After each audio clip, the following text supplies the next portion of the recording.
Olá, meu amigo, minha amiga. Olha, tem uma frase da música, de uma das músicas do Titãs, que diz o seguinte: miséria é miséria em qualquer canto, riquezas são diferentes.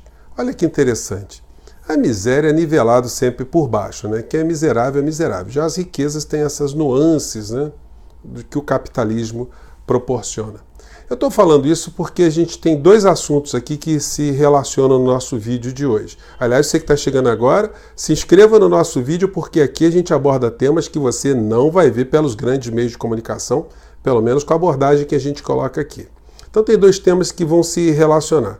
Primeiro é o atestado dos organismos internacionais e do IBGE da desigualdade social no Brasil, que é a mais radical, é a mais infame da espécie humana, e a gente só perde para o Catar, né? Só que como o Brasil é um país muito mais numeroso, com muito mais gente na linha da pobreza, muito mais gente miserável, muito mais gente morando nas ruas, né?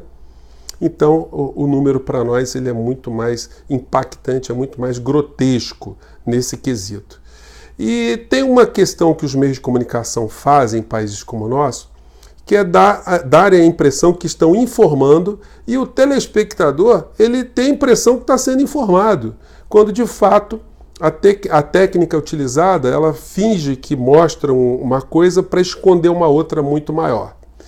Seria como se eles fossem fazer a matéria de alguém que foi atropelado por uma van numa pista, um carro que tenha passado em alta velocidade, sei lá, um caminhão, um ônibus, sei lá, e passou e foi embora e deixou lá o ferido no chão.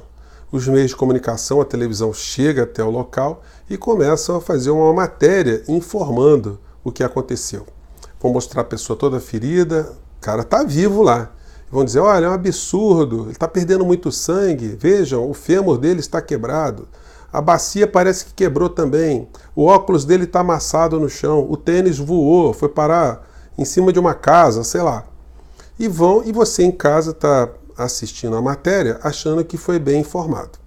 A matéria não vai aprofundar por que é que aconteceu aquele acidente, quais foram as causas daquele acidente e também não vai mostrar quais são as formas que aquela situação pode ser minimizada ou ela pode ser evitada. O que se vai fazer com aquele indivíduo que está naquela situação.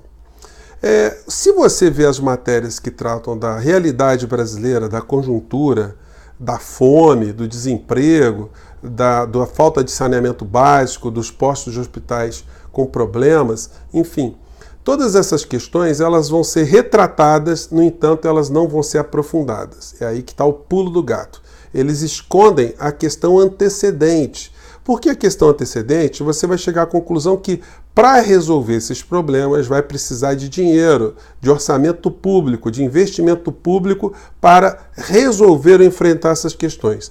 Só que se você for chegar a esse dado, você vai perceber que a grande parcela do dinheiro público, do orçamento público, é utilizado para pagar banqueiro internacional e banqueiro nacional, financistas internacionais e financistas nacionais, rentistas internos e rentistas externos. Ou seja, quem ganha muito dinheiro no Brasil quer que essa situação fique escondida. Você tem que ficar preocupado com a situação lá na ponta.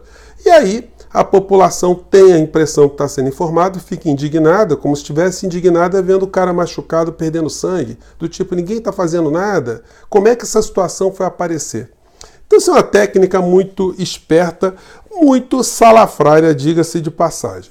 A gente pode ver a técnica nessa matéria aqui que falou do IDH, que mostrou essa situação economicamente pornográfica para a sociedade brasileira. Vamos ver o que disse a Zileide Silva. Vamos lá. Nos últimos 5 anos, o IDH do Brasil cresceu mais pouco. Assim, o país perdeu 3 posições no ranking mundial, superado por países que se desenvolveram mais. E o grande problema é mesmo a desigualdade. Quando esse ponto é levado em conta, o Brasil tem a maior perda de posições entre todos os países. Cai de 79 para 102 no ranking. De acordo com o relatório, o Brasil tem a segunda maior concentração de renda do mundo. Pior que a gente, só o Catar.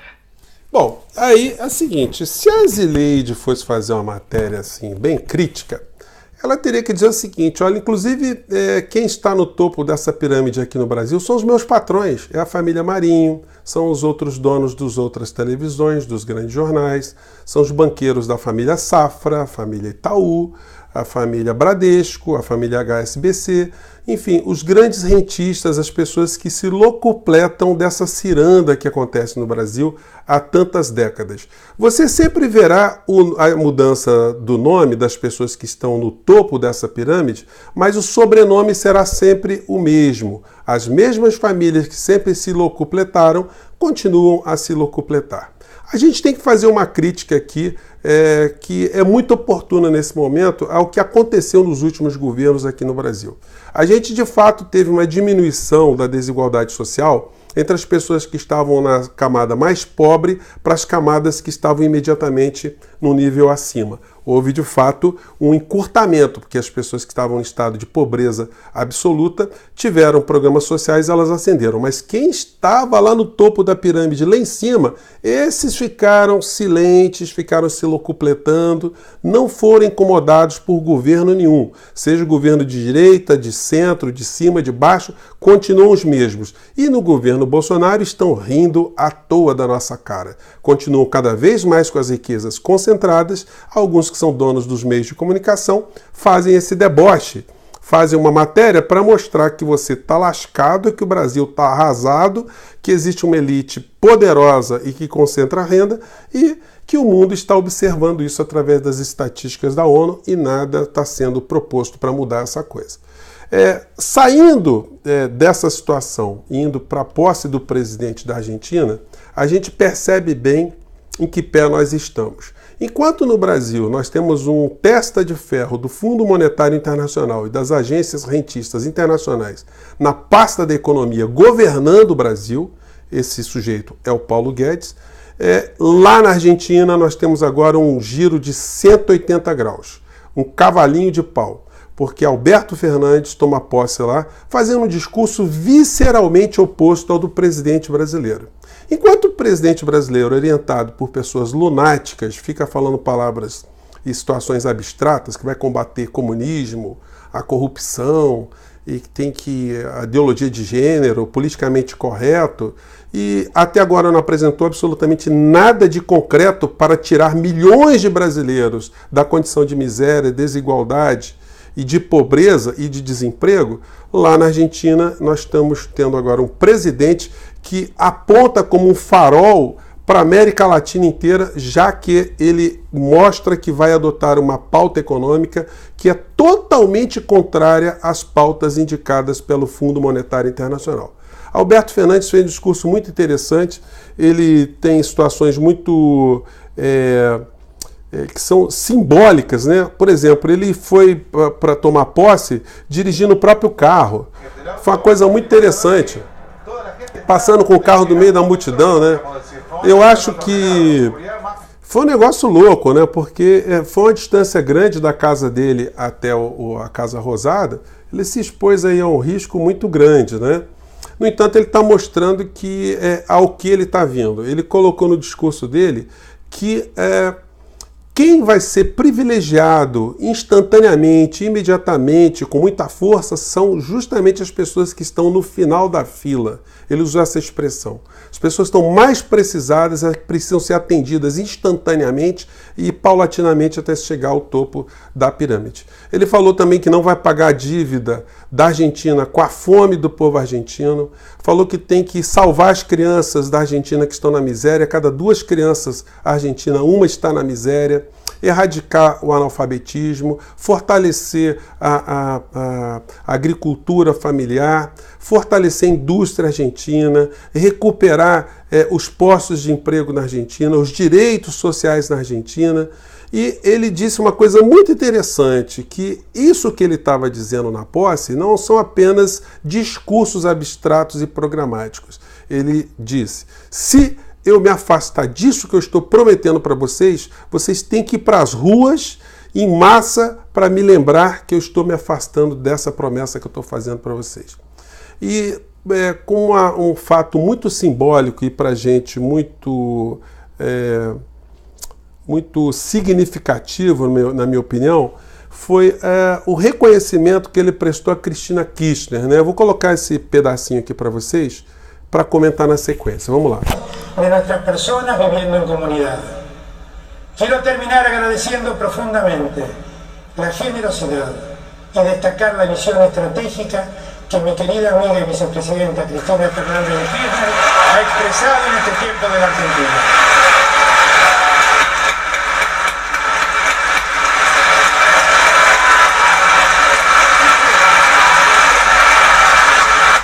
Gente, é o seguinte, a Cristina Kirchner, ela deu o nó, porque ela era muito combatida pelos grandes meios de comunicação da Argentina, os grupos com quem ela se conflitou bastante, e ela, sabendo disso, que teria uma rejeição que poderia funcionar como um desempate desfavorável a ela, dando a vitória a Macri, ela fez essa aliança com o Macri não, com Alberto Fernandes. Muita gente achava que ele seria uma pessoa mais moderada, de centro conservadora, mas o discurso dele está um discurso muito mais à esquerda do que a vã filosofia poderia imaginar.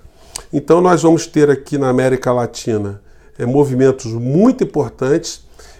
O discurso dele foi um discurso geopoliticamente interessante, mostrando que há um interesse muito grande de ter relações com o Brasil, independente de quem esteja governando o Brasil. Quase que ele disse, né? Independente do imbecil, do jegue, do sem noção que esteja à frente da presidência brasileira, nós queremos fazer com que a América Latina, nossos irmãos da América Latina, nós todos cresçamos juntos. Gente, em linhas gerais, são esses os temas. Eu quero pedir para vocês mandarem suas críticas, suas sugestões, sempre lembrando que eu leio todas as mensagens, mesmo quando eu não consigo responder individualmente, eu li todas as mensagens, dou um clique ali. Às vezes eu fico um tempo sem produzir vídeo, porque justamente eu fico lendo tudo aquilo que vocês mandam para mim. E eu fico muito grato. São livros que vocês indicam, vídeos, filmes, frases, autores. Tudo isso vai fazendo com que a gente constitua aqui do nosso espaço um ambiente que reúne algum tipo de conhecimento para a gente cada vez mais democratizar a informação num país que tem tanta coisa por fazer, tem tanta gente maluca no poder, tem tanta gente alucinada e que precisa que a gente as enfrente no campo da democracia, no campo da inteligência, no campo da ciência e da sabedoria de uma maneira geral, né? Eu fico por aqui, gente. Obrigado mais uma vez. Até o próximo vídeo. Tchau.